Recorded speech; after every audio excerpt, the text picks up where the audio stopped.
희소성의 법칙과 경제 문제에 대해서 이야기를 해보도록 할게요. 희소성은 경제학에서 가장 중요한 개념 중 하나예요. 바로 이 희소성 때문에 많은 경제 문제들이 발생하게 되었죠. 희소성의 법칙이란 사회 구성원들, 경제 주체들, 다시 한번 강조드릴게요. 경제 주체들 어떤 것들이 있었죠? 가계, 기업, 정부, 더 넓게 보면 외국까지. 이런 사회 구성원들의 욕망은 굉장히 무한한 데 비해서 그 욕망을 충족시켜줄 수단인 경제적 자원, 재화와 서비스들이 상대적으로 부족한 현상을 말합니다. 이 상대적으로에 제가 빨간색으로 강조를 해뒀어요. 왜냐하면 절대적 부족과 전혀 다른 개념이기 때문이에요. 예를 들면 어떤 기업에서 컴퓨터를 생산할 때 나오는 오염물질이 있다고 가정을 해볼게요. 그 오염물질은 절대적으로는 굉장히 적은 양이에요. 하지만 아무도 그 자원을, 그 오염물질을 원하지 않기 때문에 희소하다고 할 수 없죠. 절대적으로는 희소할 수 있어요. 아주 작은 양이기 때문에. 하지만 욕망이 없기 때문에, 그 오염물질을 원하는 욕망이 없기 때문에 상대적으로는 희소하지 않고, 그래서 경제 문제를 발생시키지 않는다. 그래서 경제적 재화가 될 수 없다라는 거죠.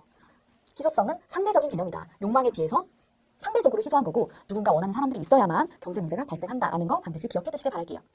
이번 내용은 아까 위에서 설명드렸던 내용이에요. 그 경제적 자원이 풍부하다면, 욕망에 비해서도 풍부하다면 경제 문제는 발생하지 않는다. 그래서 자유재는 경제학의 분석 대상이 아니고 우리는 경제재만을 이야기한다. 그리고 경제 문제를 보통 3대 경제 문제라고 많이 이야기하는데요. 사무엘슨이라는 사람이 주장한 내용입니다. 일단 첫 번째로 무엇을 얼마나 생산할 것인가.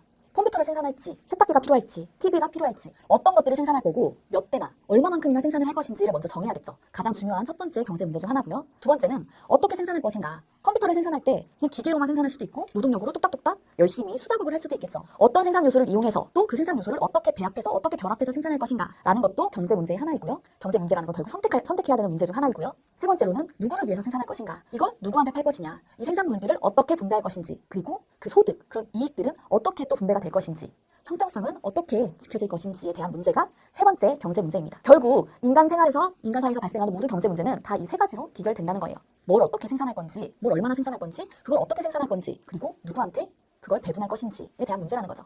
이것도 종종 지문으로도 실제가 되기 때문에 알아두시면 좋을 것 같습니다.